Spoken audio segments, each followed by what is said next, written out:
Thank you, Luang Po. Request for the Dhamma talk, and invite Luang Po to give us some meditation guidance. So if you have this brown book, it will be on page 154. If you have the white booklet, it will be on page 6.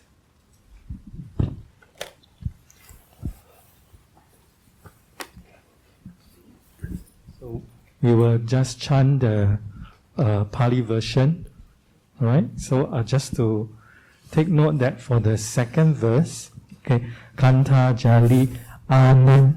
So this is I've been pointed by an Ajahn who is also a Thai scholar that it should be Anadiwarang instead of Andiwarang. This refers to the Buddha. So just want to highlight this. So we will bow 3 times first before we formally request. Let's bow together. First bow. Second bow. Third bow. Let's chant together. Brahma Chaloka Dipati Sahampati Katanjali Anna Diwarang Ayachata Santi Dasata Paraja Kajatika Dese tu Dhamma Anukampi Mang Pajang. Let's bow again.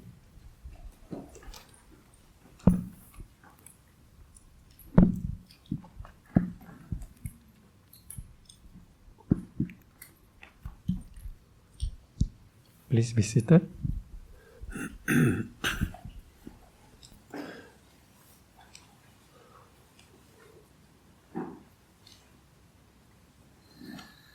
So, it's a lovely room, isn't it? I'm not used to such large spaces and large populations of Buddhists. I'm in Canada in a monastery which is very quite remote. So for us to have, say, 10 people come to the monastery is a big occasion. So this is a big deal for me. But I'm grateful for the organizers, for the monastery, for supporting this. We're very fortunate to be able to do this together. So we have 5 days to just consider our own meditation practice and how we can develop meditation practice. So I have a particular way of talking about meditation, and I don't know if it fits your ideas, but the idea of I think a contemporary teacher who's talking from his own experience is that it's for reflection. It's not like a dogmatic position. It's not something that you believe or disbelieve, but rather try it out, see if the words make sense, see if it's helpful for your own development. If it works, good. If it doesn't work, okay. This is the way it is. But the idea of reflection is very important, and I think we all know the Zen story where the master is pointing at the moon, and the disciple keeps looking at the finger, doesn't look at the moon, doesn't see what the master is talking about. And this is the way of words. Words are not truth. They're approximations and they're indicators of possible truths. And so the danger in any religious tradition, be it Buddhist or other, is to just take a position in the doctrine that you're used to functioning and thinking that's the truth, which we call ditupadana in Pali, attachment to views. Not that you shouldn't have views, but just holding to fixed views isn't really liberation. Whereas liberation is taking a teaching, and as I always say, trying to take a limited amount of teaching, a number of concepts which are appealing to you, and then trying to go very deeply into those concepts. So I always talk about the difference between encyclopedic knowledge. We have a broad accumulation of information on Theravada Buddhism, Mahayana Buddhism, whatever, as opposed to, so an encyclopedic viewpoint with a lot of information to just a very, very small bit of information, but depth. And that's the way I've always been taught, to take a concept or take a group of ideas and really go deeply into my own consciousness, into my own experience, and see what is the Buddha pointing to, or what is my teacher pointing to in the way he's teaching. So in that way, I'm not a scholar. In that way, scholars are very important. They help us, see different angles on things. In terms of meditation, how I practice and what I like to share is I like to differentiate between. I don't like to use the word concentration when I talk about meditation. This is just language, right? So it's just the way I use language. I don't know how you use language. But for me, the word concentration is very much about an object. So, like, I enjoy making furniture, and we have a really good workshop, and we have very good hardwoods in Canada. So there's nice materials to work with, and we have quite a bit of machinery, chop saws and routers and thicknessers and machinery that you're maybe not aware of. But the machinery is very dangerous.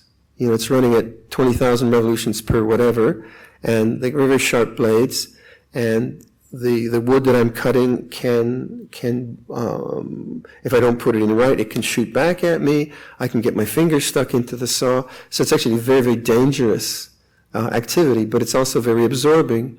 So there I use the word concentration. I'm concentrating on maybe I'm trying to square a piece of wood, and I'm putting it through different machinery. So I have to be very, very careful, both to get the work accurate and that I don't hurt myself.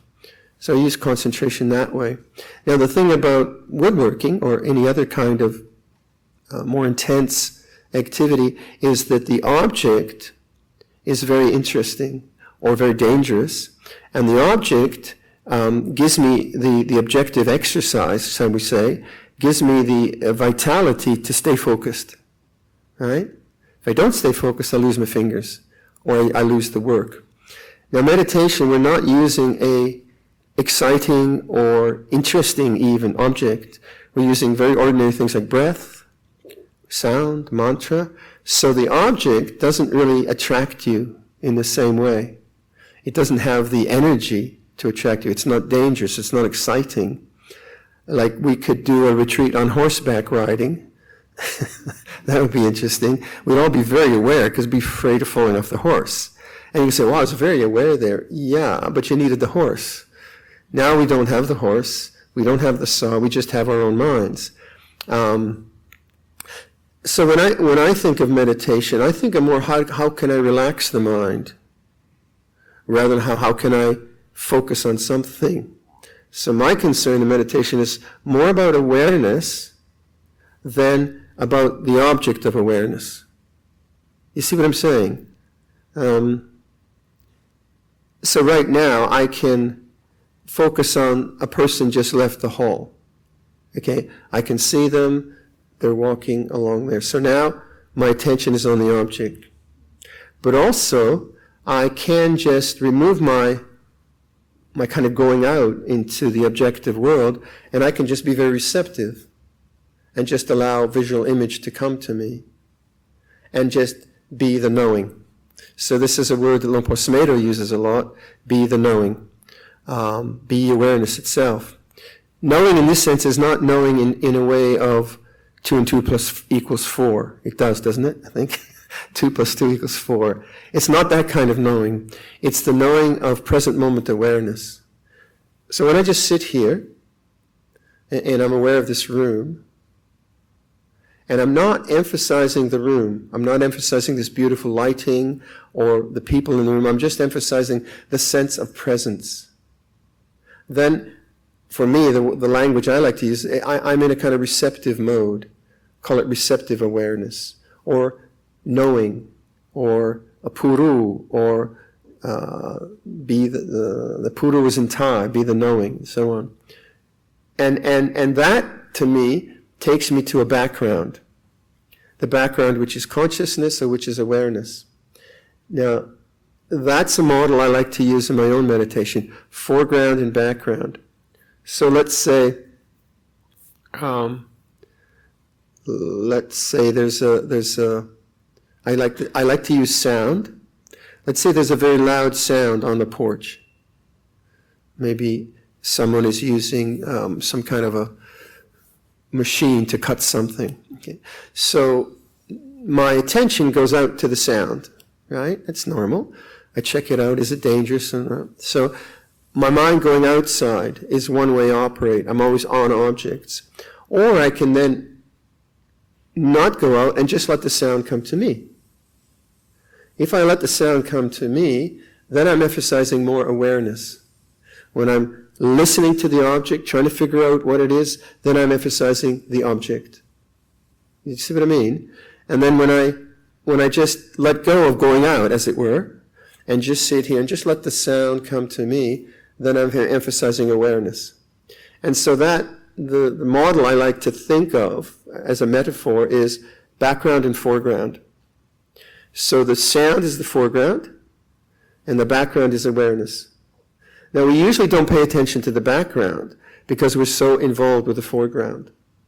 We're so involved with doing things, and we have to. We have to. And usually the doing of things is thought. Thought is very much the foreground. The challenge of meditation, I think, is to come to the background, the silence of awareness, the space of awareness, which is always there. Consciousness is always there. It's not dependent on the type of sound or the type of sight or the type of emotion you have.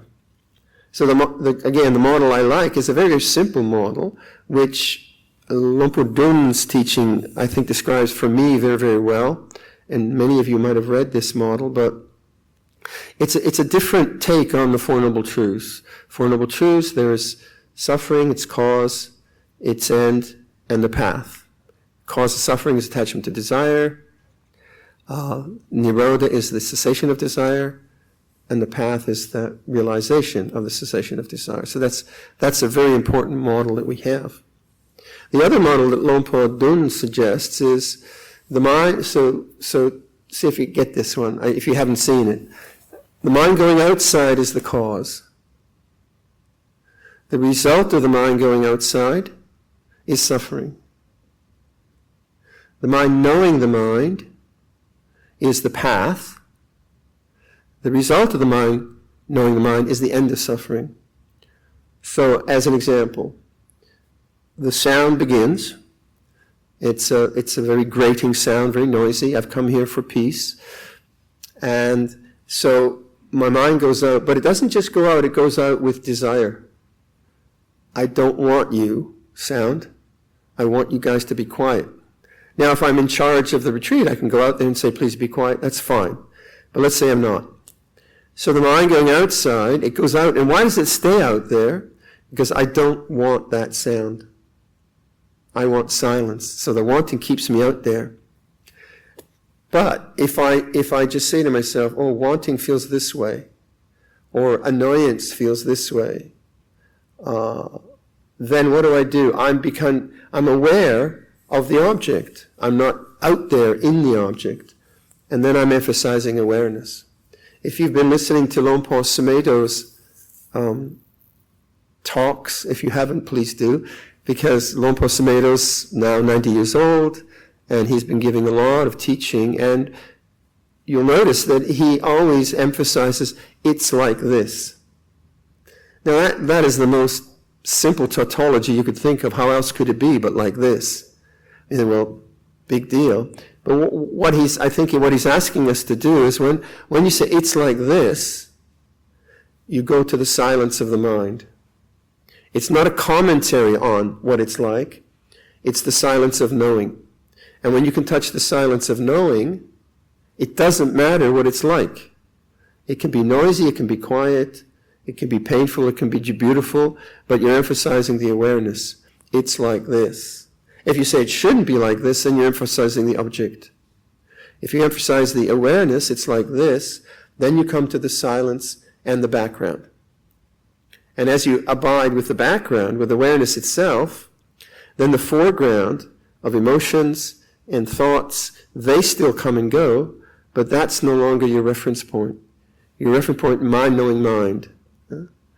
It's actually a very simple model. Where the complexity comes is thinking and doubting and analyzing and all the rest of it.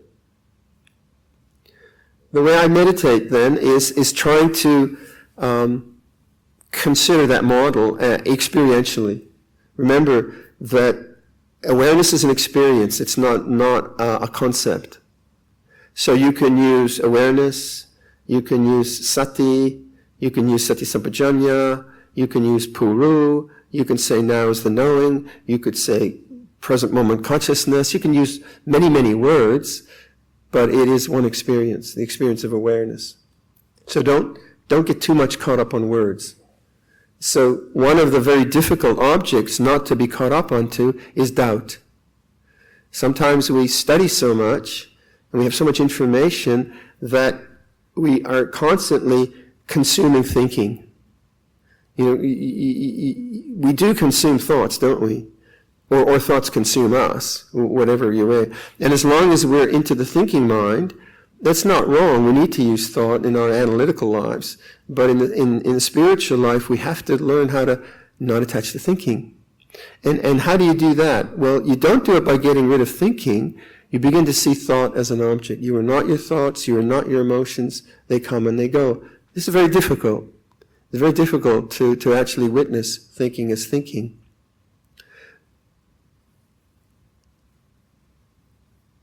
So, in terms of what kind of meditation to do, well, I don't think it matters too much, really.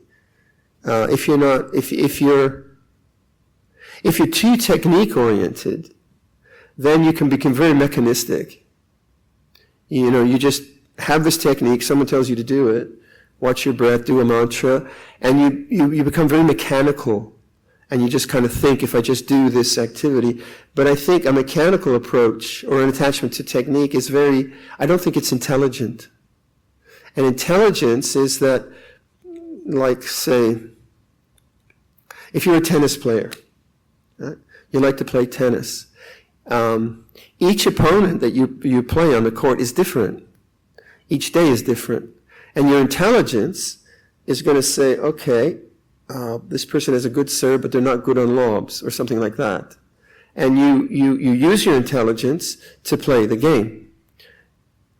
In the same way, you want to first and foremost use your intelligence to just get a sense of, well, what is it like now? What's going on in my mind and body? And that's awareness. It's not a technique.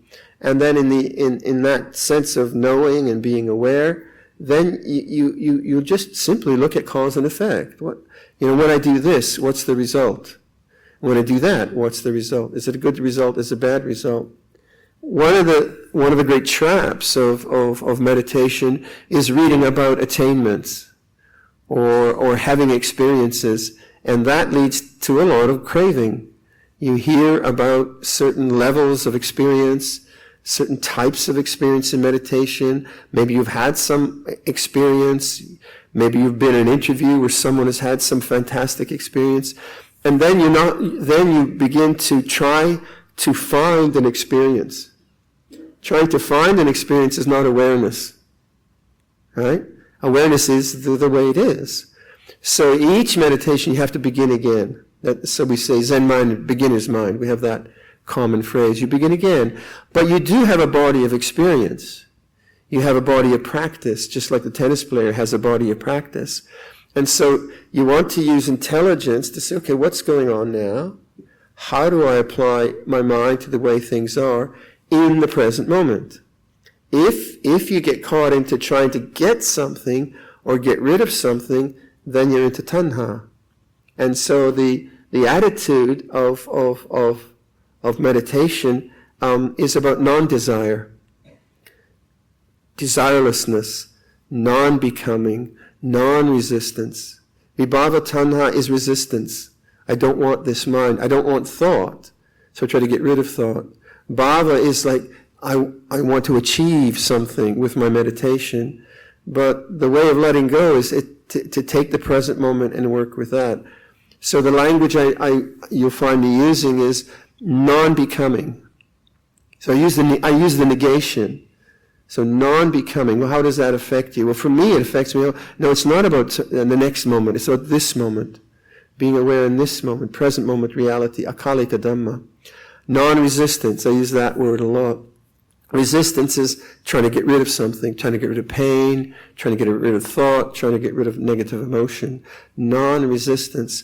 So that hopefully the mind comes to a sense of receptive awareness, knowing the way things are, and trying to stay in the present moment. So that's sort of me. I don't know if that fits in the way you practice, but that, I'm just offering that as a possible kind of model of practice. So I think what I'd like to do is, if you all stretch your legs a bit, and then we'll do a meditation. I'll do a guided meditation. I won't quite stay with the walking pattern there. It's okay, right? So please stretch your legs a bit, and if you want to use a chair, please do so. And then we'll sit for a while. All right. So we'll sit for 45 minutes.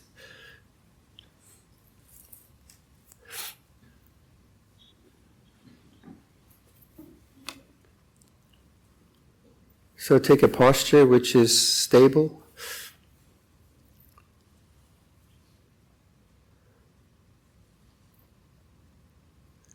I'd like to just dwell on that idea of awareness as background.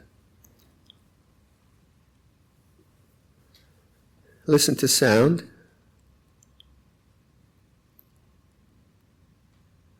Bring your mind to silence. Listen to sound.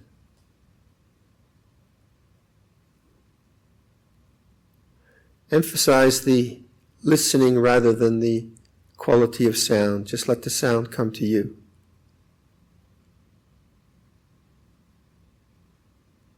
So you're not going out to the sound. Just let the sound come to you. Listening. Try to come to the silence of knowing, of listening.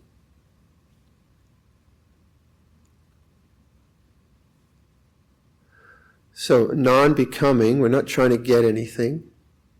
And non-resistance, we're accepting this moment as it is, in awareness. Sound.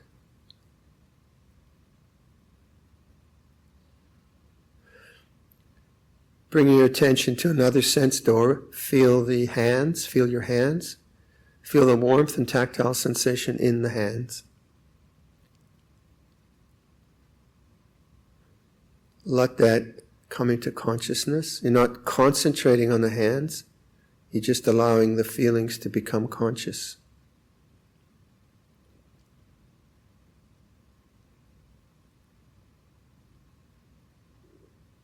Now go back to sound in the same mode of receptive listening awareness. And perceive sound as in awareness. So awareness is conscious space. And sound is moving, changing in conscious space. So sound is in awareness.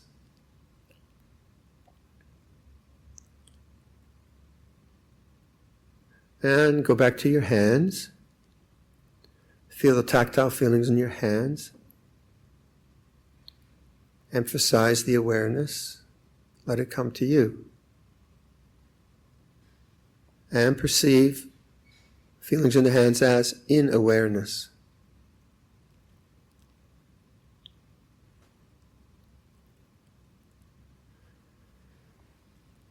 Back to sound. Feel the hands. Sound, body feeling are changing. and what is unchanging.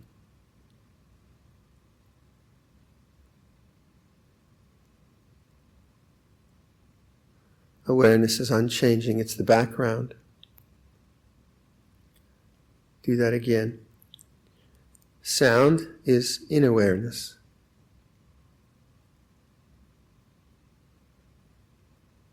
Feel the hands in awareness.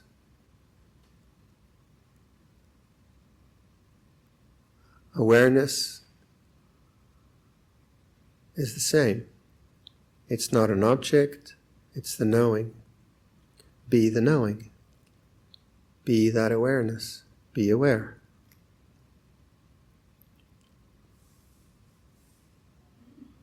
So you notice awareness isn't dependent on sound, is not dependent on the bodily feeling. So let's take that model, and that's the background.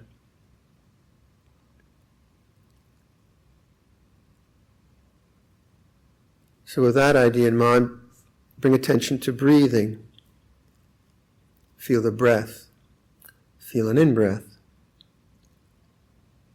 Now don't concentrate on the breath like trying to exclude thought or anything like that. Keep the mind very open, receptive. So you're practicing awareness with an in-breath, awareness with an out-breath, background, awareness, foreground, changing breath.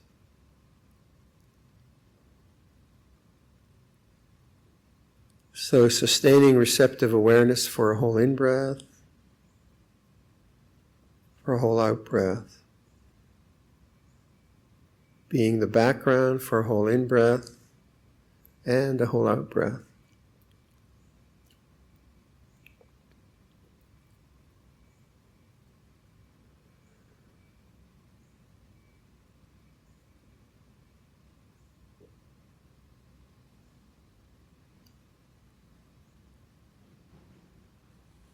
Now with the thinking mind, it's bound to, thoughts are just natural, they're conditioned by previous events. Now the important thing is, when you notice that you've been thinking, there's actually a gap of silence. Thought is actually stopped. So one of the ways I've often used is, when the thinking mind has been active, and I notice that, then I go to listening. And I establish this, I go back to the silence of knowing by listening, rather than trying to get rid of thought. The idea is you notice the end of a thought. So stay with the breath, but it's not about the breath, it's about awareness. And then when the thinking mind, just when you notice you're thinking, don't try to get rid of thought, just go to listening. Establish silence, and then go back to the breath. The breath is the foreground, awareness is the background. So, some ideas, please try that out, see how it goes. A common problem, of course, is sleepiness and dullness. So when you notice there's a lot of dullness, then basically you have to stop meditating and doing whatever you're doing is bringing the result of sleepiness. So I would suggest just stop meditating, look around, look at the ceiling, look at the Buddha image, and then establish a stronger posture. And I think the secret around dullness and a lot of thinking is very much around the head and the neck. So if you find that there's sleepiness, a lot of thinking, then bring attention to your head, neck, chin especially, and you'll find that the first part of the posture to sort of move is very often the head. Chin drops down, neck drops down, and then of course your shoulders can drop down and you're sort of bent over. But if you establish a strong posture and actually stop meditating. Just look around and establish presence. And then make a lot of determination to notice your neck, your head, your chin, and make that the object of awareness. And as thinking comes, then you'll notice the head drops, and then you can lift the head again.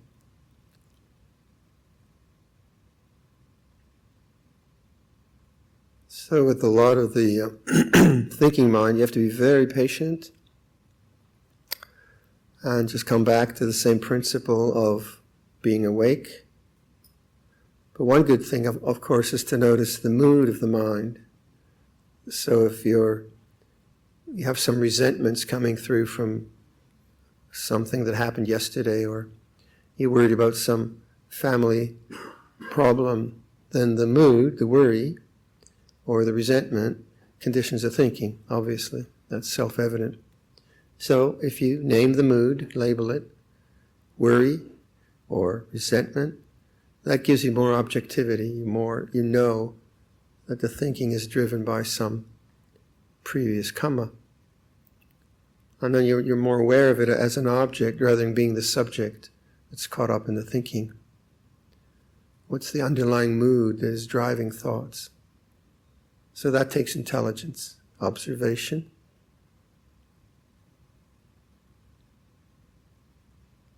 Then you see more how it arises in consciousness and how it creates a sense of self, which is simply thought.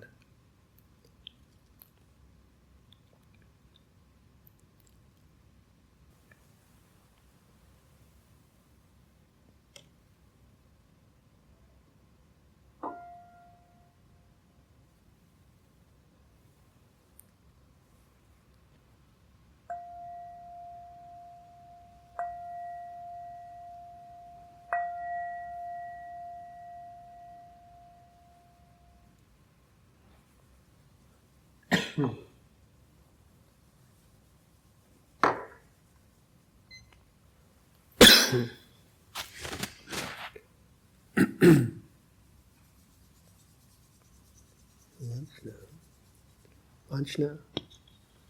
I think there's a few minutes left before your lunch. Meal break is 11:30. Okay.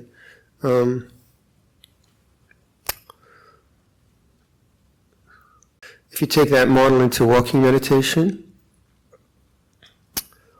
same idea, because people quite often ask, "Oh, what are we doing in walking meditation?" Well, usually we're thinking. We're not quite there. But if you establish a walking path there's a lot of space around. I suppose you could do 20 paces, and establish a beginning and an ending to the path, and mark that out as your territory, and then contain your walking practice within those 20 paces.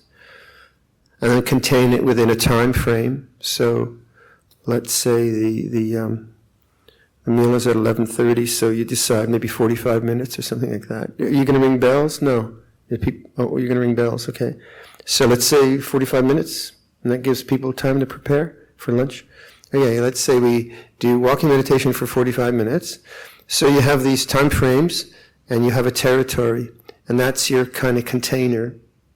And then within that container, you just try to practice awareness of the way things are. So you begin at one end. You establish presence. It's like this. And try to bring your mind to silence. Try to bring your mind to... So for me to listen to sound, I have to be silent. If I'm thinking, I'm not listening to sound. And if I'm silent, then I'm more with the background of consciousness or awareness. So begin with that. And then walk the 20 paces at a normal pace, slow pace if you want. And just try to really contemplate where the mind is going. Is it going into fantasy or into worry or into whatever? And try to awaken to the mood of the mind. And why does the mind keep producing thinking? Not to get rid of it, Because thinking is not really who you are. Thinking is just a result of previous actions and habits. That's all it is. So obviously if I had an argument with my brother yesterday, thoughts of resentment might come up today. If my financial situation is difficult, thoughts of worry would come up. So the thought is natural. There's nothing wrong with it. But can we rest the mind? And can we at times just like put it all down, put the world down? So part of the language I like to use is don't go there. Don't pick up the world. Don't get rid of the world. The world, you still got to live in it. Don't pick it up. Don't go there. Those are very, very soft suggestions, but they're very, very helpful. So you walk the 20 paces, and then if your mind is really, really busy, just stop and just notice. So thought is like this. And then you'll come to the silence again. Worry feels like this. Come to the silence again. You get to the end of 20 paces, then stop. Turn around mindfully. Stop again. So the ends of the path, they interrupt the thinking process. And you begin to see more and more through walking meditation, thought as objects, rather than you being the subject. Because that's the thing, what happens, the ego comes up and you become the subject of your worries or your resentments or whatever it is. So as thought is seen more and more as an object, then you kind of see how the mind is working. It's jumping into worry, whatever it's doing. So you get to the end of the path, turn around mindfully, establish silence again. It's like this, use listening. And then walk 20 paces again. So after 10 minutes, you'll be bored. Or 5 minutes. And then the boredom will say to you, well, enough of this, let's have a cup of tea. Oh, boredom feels like this. I don't want to do this, feels like this. Now you can see that if in the 45 minutes, assuming you don't have bad legs or you have health problems, that you're healthy enough to walk for 45 minutes, in those 45 minutes you'll have the desire to do something else. Desire to read or maybe eat something, there's not wrong. But if you follow that desire, then your mind is going out into objects, which isn't immoral, but it doesn't settle your mind. But if you walk for the 45 minutes and just witness the desire not to do this, or the fantasizing of the mind, just keep witnessing, then the mind naturally settles down. So this requires patience and some discipline, staying with it. But it's not something you do forcefully. If you try to get rid of thought, that's violent. And the basis of Buddhist practice is kindness. So you want to be kind to yourself, but also aware, intelligent with what's going on. So if we alternated like 45 minutes sitting, 45 minutes walking, then you can see over a period of time, just the natural tendency of the mind is to settle down. While I'm at it, if I may, I'm sorry for all this talking, you probably want to meditate, but may I just suggest also lying down meditation? Lying down meditation is great if you've got bad knees or if you have spinal problems or whatever. So the way I practice lying down meditation, it's one of the 4 postures, is to assume the reclining posture on a soft surface, so it's not harmful for the body. Then I set it up so that my knees are cupped, so I put a pillow under my knees. If you put a pillow under your knees, that's good for the small of your back. There's less strain on the small of your back. So you're lying down and your knees are up a little bit, or however much you want. And then I set up the neck very carefully and make sure that the chin is in line with the neck so that the chin isn't down and the chin isn't up, because the chin will your neck will get sore. So you spend a certain amount of time setting up the posture, and then the arms can be on the surface or on your thighs, whatever's comfortable. So you kind of play around with that posture. And then the instruction that I found very helpful was that once you've got it set up, say to yourself, okay, I'm going to readjust my posture 10%. 10%. So you readjust it 10%, whatever 10% is. And then you make a determination not to move. And this is where this because lying meditation is not easy, because it's a posture we fall asleep in. But you make a determination to, first of all, stay on your back, and having adjusted the posture, not to move. So what you'll find is, within 30 seconds of lying there, you'll want to scratch yourself.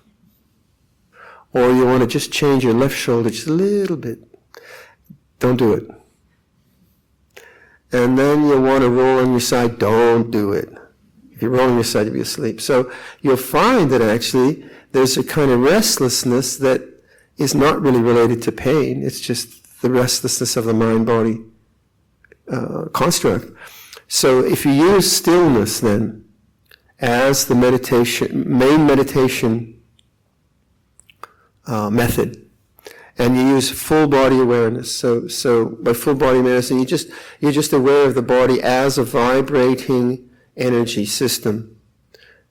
And you can just feel the body. So it's hot, or it's itchy, or it's got energy, or whatever. And that becomes the object. So body in awareness. So you're emphasizing awareness again. The body is in awareness. It's not my body. It's not my shoulder. It's not my knee. It's the body in all its kind of vibratory energy, and then not moving. And that's a posture that some people find incredibly helpful, and some don't find it helpful. Many people snore. And snoring is actually very, very interesting, because when you become very relaxed with the body, then your mind wants to dip into deep sleep. And quite often you'll snore. And the snoring sometimes actually makes you more alert, but your mind has dipped into a more relaxed state.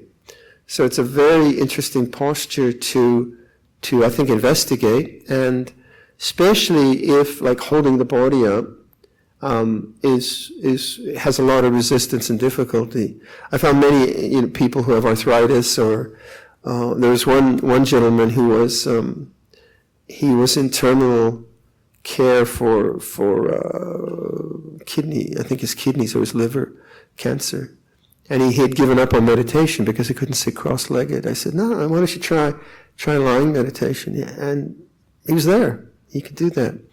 So don't think that meditation has to be painful. Lying meditation sounds like you're cheating. You can be comfortable, it's all right. Thing is, you fall asleep. That's the thing. Sitting posture is great. If you've got like a half lotus or a full lotus or a Burmese posture, and you can hold your back up, that's super good. But if you want to try that, maybe not in this context, because if we were all lying around here, it wouldn't look good. But in the context of your own home, it's an interesting posture to develop. So let's do the walking meditation. There'll be a bell in 45 minutes. I'll disappear, and then I'm back at 2:15. Is that correct? 2:15. Instruction, sitting meditation. Yeah. Or 1:30. I could come in. Okay, yeah. All right. Bonne chance.